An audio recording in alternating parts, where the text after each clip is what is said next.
मुझे कंक्लूड करने दीजिए। गांधी जी।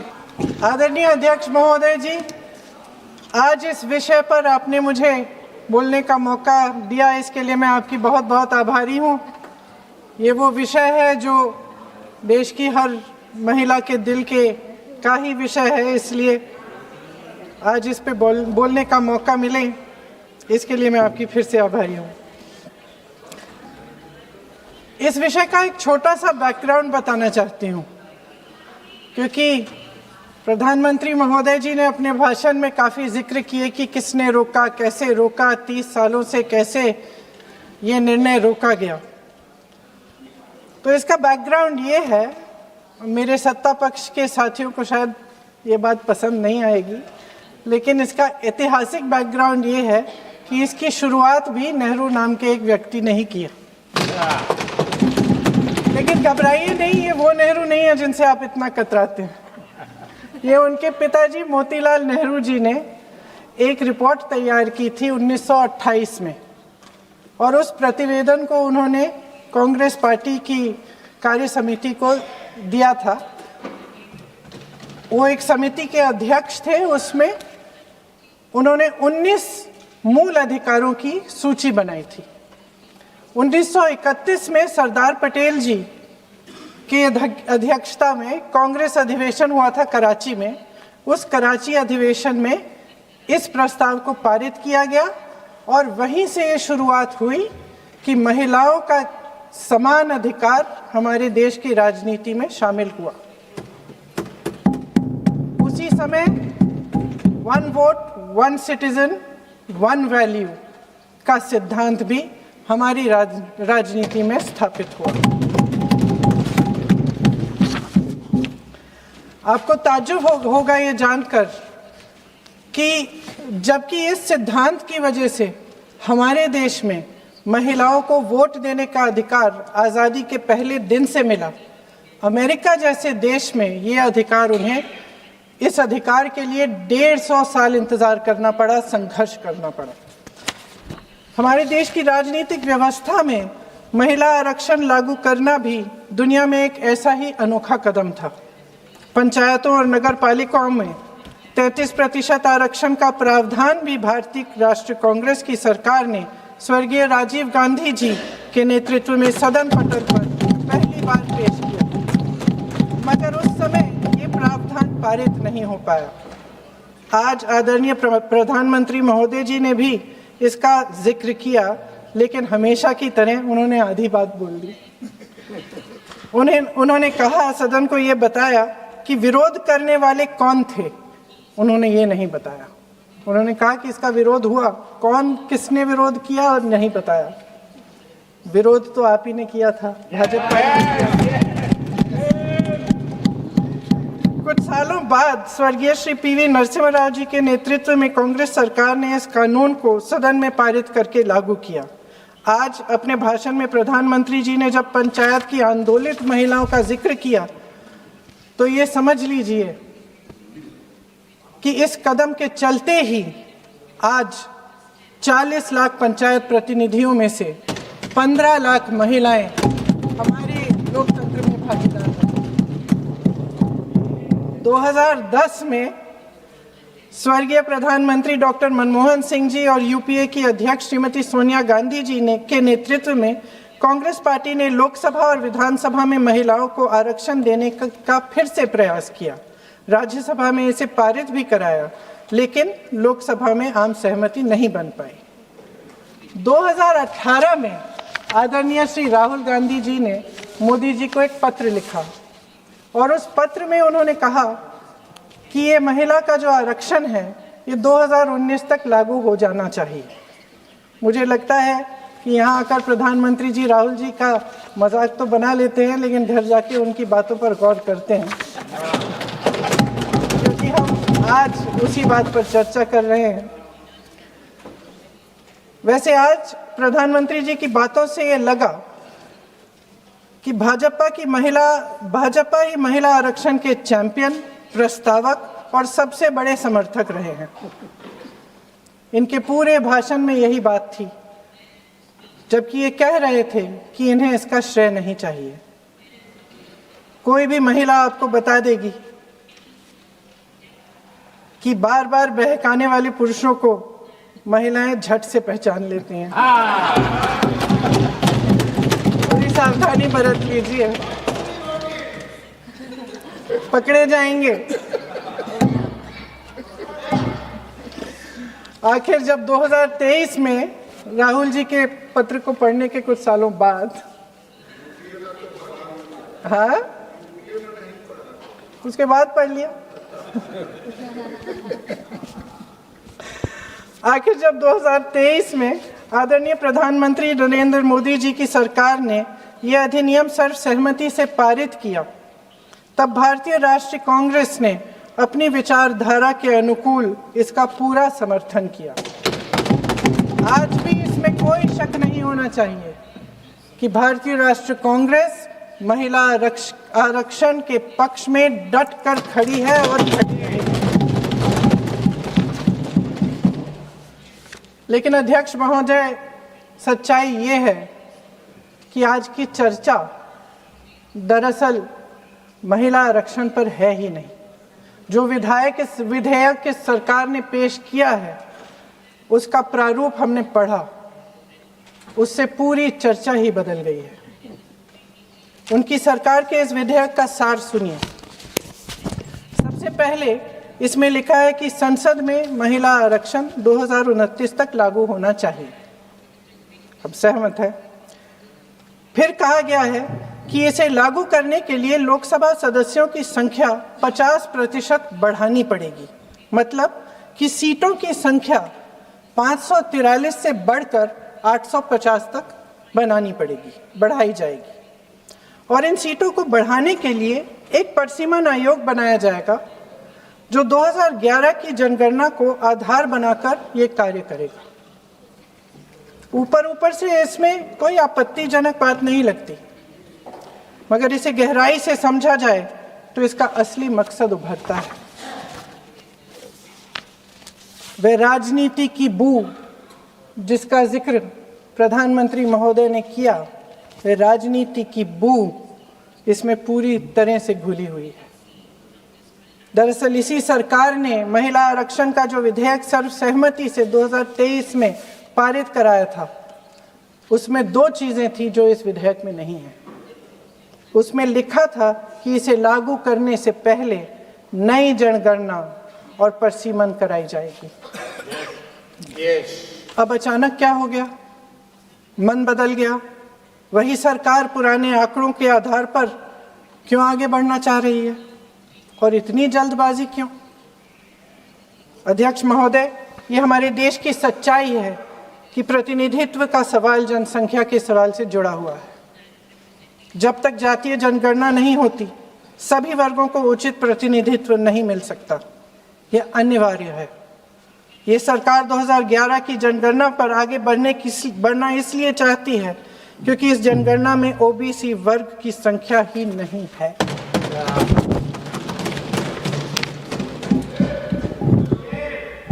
आज प्रधानमंत्री महोदय ने बड़े हल्के में बोल दिया कि इस वर्ग और उस वर्ग के बारे में हम बाद में देख लेंगे।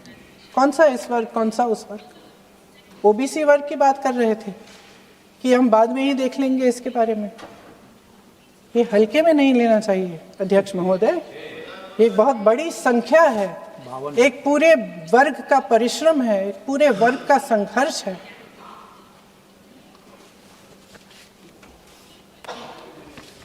इसे टेक्निकल मुद्दा बता के उन्होंने अपना पल्ला झाड़ दिया। हम इनकी मांग कर रहे हैं, हम इनकी ज़रूरतों को आगे कर रहे हैं, हम कह रहे हैं कि इनको भी अपना हक मिलना चाहिए, और प्रधानमंत्री जी ने उसको एक टेक्निकल मुद्दा बता दिया। हमारे प्रधानमंत्री महोदय किस बात से घबरा रहे हैं? इसी बात से ना कि जब नई जनगणना होगी तो इस ओबीसी वर्ग के असली आंकड़े निकलेंगे और उसमें पता चलेगा कि ये वर्ग कितना मजबूत है, कितना बड़ा है, और उसके हक को कोई नकार नहीं पाएगा। 2011 की जनगणना को परसीमन का आधार बनाकर प्रधानमंत्री जी ओबीसी वर्ग की ये हक छीनना चाहते हैं। उनके साथ एक बहुत बड़ा अन्याय करने जा रहे हैं। अध्यक्ष महोदय, कांग्रेस पार्टी कभी नहीं होने देगी। हमारा संविधान सबका है, ये देश एक एक देशवासी का है। किसी एक का हक छीनकर इसे नहीं चलाया जा सकता। इस विधेयक में सिर्फ यह अभाव नहीं है, एक और खतरनाक अभाव है। संसद का 50% विस्तार प्रस्तावित है, लेकिन इसके लिए कोई ठोस प्रक्रिया के बारे में एक भी शब्द नहीं लिखा है। आश्चर्य की बात यह है कि इतने बड़े परिवर्तन के नियम क्या होंगे, कैसे किया जाएगा, इसके बारे में पूरे विधेयक में एक भी शब्द नहीं है। महोदय, संसद में भारत के हर प्रदेश की भागीदारी 1971 में निश्चित तौर पर तय की गई थी और इसमें परिवर्तन लाने पर रोक लगाई गई थी, लेकिन इस विधेयक के तहत ये सब बदलने जा रहा है। आदरणीय प्रधानमंत्री महोदय जी और उनके अन्य मंत्रियों के खोखले आश्वासनों के बावजूद यह निश्चित है कि संसद में प्रदेशों के वजन का परिवर्तन किया जाएगा। हमारे लोकतंत्र की व्यवस्था में इतने बड़े परिवर्तन के लिए पूरी प्रक्रिया बनी हुई है, मगर इनकी योजना यही है कि प्रक्रिया को नकारा जाएगा। जिस तरह असम में इन्होंने मनचाहे सीटों को काटा पीटा, विपक्षी दलों के नेताओं की सीटों का विभाजन किया और अपने राजनीतिक फायदे के लिए नई सीमाएं बनाई, उसी तरह ये पूरे देश में इसका मतलब ये है कि परसीमन आयोग में सरकार द्वारा चुने गए 3 जने इस पूरे देश के प्रदेशों का वजूद, देश के लोकतंत्र में उनकी भागीदारी और उनका महत्व तय करेंगे। लोकतंत्र को खत्म करने की शुरुआत तो इस सरकार ने चुनाव आयोग, न्यायपालिका, मीडिया और अन्य संस्थाओं पर अपना पूरा दबाव डालकर शुरू कर ही लिया था, मगर अब लोकतंत्र पर खुला वार होने जा रहा है। अगर ये विधेयक पारित होता है तो समझ लीजिए कि इस देश में लोकतंत्र खत्म हो जाएगा। अध्यक्ष महोदय, मौजूदा सरकार एक बार फिर इस देश की जनता की आंखों में धूल झोंकने का काम करके देश की अखंडता पर बहुत बड़ा हमला कर रही है। एक तरफ महिला आरक्षण की बड़ी बड़ी बातें, तो दूसरी तरफ गुप्त रूप से ओबीसी वर्ग का हक छीना जा रहा है और कुछ प्रदेशों की ताकत कम करके लोकतंत्र की धज्जियां उड़ाकर अगले चुनाव के लिए अपनी पार्टी की मजबूती का ढांचा बनाया जा रहा है। हंस रहे हैं गृह मंत्री जी, हंस रहे हैं। पूरी योजना बना रखी है। चाणक्य आज अगर जिंदा होते तो वो भी चौंक जाते आपकी राजनीतिक कुटिलता पे।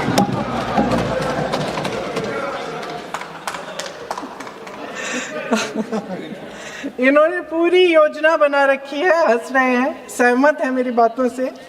अचानक प्रदेशों में चुनाव के दौरान सदन की बैठक बुलाओ, कोई सर्वदलीय बैठक मत बुलाओ। विधेयक का प्रारूप सिर्फ एक दिन पहले सार्वजनिक कर लो ताकि विपक्ष को कोई मौका न मिले कि इस पे चर्चा कर ठीक ढंग से हो। मीडिया और पब्लिक में पहले से ही चर्चा शुरू कर लो कि मोदी जी एक बहुत बड़ा कदम उठाने वाले हैं महिलाओं के उत्थान के लिए। ये विपक्षी दल के जो नेता हैं कुछ समझते नहीं हैं, राष्ट्र के हित में कुछ करते नहीं हैं, विरोध करेंगे। बेचारे मोदी जी इतना बड़ा कदम उठाने वाले हैं, सबको इनका साथ देना चाहिए राजनीति से ऊपर उठकर। और ये कर करके विपक्ष को धर्म संकट में डाल दो। एक तरफ महिला आरक्षण और दूसरी तरफ आपको काट पीट करने की, पूरे ढांचे को बदलने की स्वतंत्रता, ओबीसी वर्ग को नकारने की स्वतंत्रता। अध्यक्ष महोदय, राजनीति में कुटिल होना अपनी जगह है, शायद हमें और थोड़ा होना भी चाहिए इस तरफ वालों को, लेकिन सत्ता बनाए रखने की महत्वाकांक्षाओं को परे करके देश के हित के लिए सही निर्णय लेना अलग है। शायद हम आदरणीय प्रधानमंत्री महोदय जी से आज ये उम्मीद नहीं रख सकते क्योंकि वह समस्याओं से घिरे हुए हैं। उन पर अंतर्राष्ट्रीय दबाव बहुत है। महिला आरक्षण जैसे ऐतिहासिक कदम को उन्होंने सत्ता को बनाए रखने का एक कमजोर बहाना बना दिया है। जाति जनगणना को नकारते हुए एक ऐसी संसद बनाना चाहते हैं जिसमें सिर्फ अभिव्यक्ति और चर्चा का ही अभाव नहीं होगा, बल्कि पिछड़े वर्गों और प्रदेशों की समानता का भी अभाव होगा। हमारी मातृभूमि की अखंडता का आधार है one citizen, one vote, one value. अलग अलग राज्यों का दर्जा बगैर किसी संवैधानिक प्रक्रिया के तय करना इस अखंडता पर वार है। इससे हम कैसे सहमत हो सकते हैं? अध्यक्ष महोदय, इन्हीं 543 लोकसभा क्षेत्रों में से महिलाओं को 33% आरक्षण क्यों नहीं दिया गया? अगर पद खोने का डर नहीं है तो कुछ लोग अपना पद खो लें।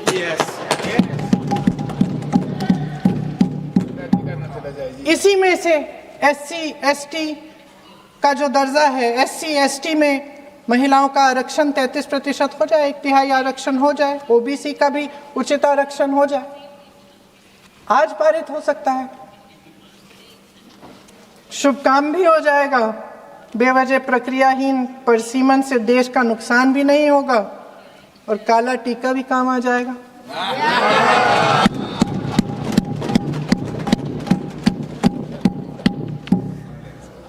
सदन की सर्वसहमति से देश के इतिहास में एक महत्वपूर्ण कदम उठाने पर आदरणीय प्रधानमंत्री महोदय जी का नाम भी लोकतंत्र का गौरवमय पन्नों में लिखा जाएगा। अध्यक्ष महोदय, आज मेरी बहुत सारी बहनें यहाँ बैठी हैं, सदन की चर्चा देख रही हैं। हम चाहे बड़े शहरों में रहती हों या छोटे कस्बों में, गांव में, चाहे पढ़ी लिखी हों, कभी भी सभागृह की गैलरी की चर्चा नहीं करते सदन में। फोटो दिखा रहे हैं।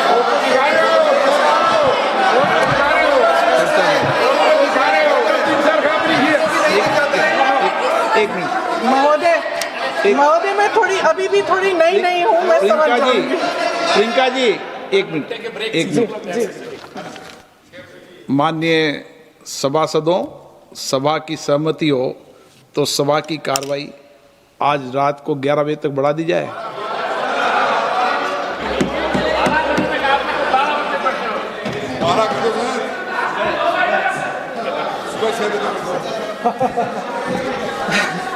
अध्यक्ष महोदय, हम चाहे बड़े शहरों में रहती हों या छोटे कस्बों और गांवों में, चाहे पढ़ी लिखी हों या हमने अवसरों की कमी का सामना किया हो, महिलाएं ही अपने समाज का बोझ अपनी दृढ़ता और मजबूत इच्छा शक्ति से अपने कंधों पर उठाती हैं। हम ही वह अथक कर्म शक्ति हैं जो हमारे राष्ट्र को आगे बढ़ाती हैं। दर्द और तकलीफें सहने की हमारी क्षमता असीम है। लेकिन अध्यक्ष महोदय, आज इस संसद में खड़े हुए मैं खास तौर से अपने पुरुष साथियों को याद दिलाना चाहती हूँ कि इस देश की महिलाएं निडरता पूर्वक जीवन के कठिन से कठिन परिस्थितियों में अपने हक के लिए लड़ना भी जानती हैं। घोर अंधकार से भरी रात में उठकर एक नई सुबह का दावा करना जानती हैं। इस देश की महिलाएं वे जबरदस्त सामूहिक शक्ति हैं जो इस देश के भविष्य को आकार दे रही हैं। इसलिए अध्यक्ष महोदय, आपके द्वारा मैं आदरणीय प्रधानमंत्री महोदय जी को ये कहना चाहती हूँ कि अगर वे इस ऐतिहासिक कदम को ईमानदारी से उठा रहे होते तो पूरा संसद इनके साथ एकजुट होकर इसे पारित करता। लेकिन देश की महिलाओं के नाम पर इस देश के बुनियादी ढांचे, इसकी अखंडता के साथ खिलवाड़ करने की कोशिश ने इस विधेयक का मकसद ही बदल डाला है।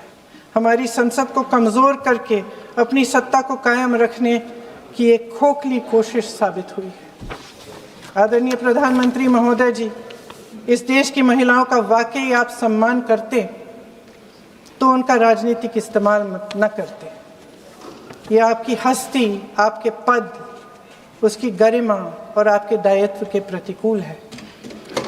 आपने ही कहा था कि भारत की हर नारी का ये हक है, उसका अधिकार है, किसी की मेहरबानी नहीं। आज नहीं तो कल उसे ये हक मिलेगा और इस हक को वे पूरी जिम्मेदारी से देश की अखंडता और एकता को बचाने के लिए इस्तेमाल करेगी। हम आपके इन तीनों विधेयकों का सख्त विरोध करते हैं,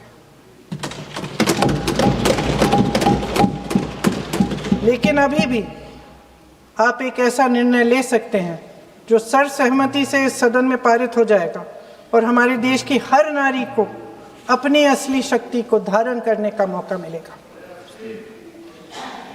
मैं आपके द्वारा प्रधानमंत्री जी से अपील करती हूं कि मन बनाएं, साहस करें, सही निर्णय ले लें। हम सब उनके साथ खड़े रहेंगे। धन्यवाद।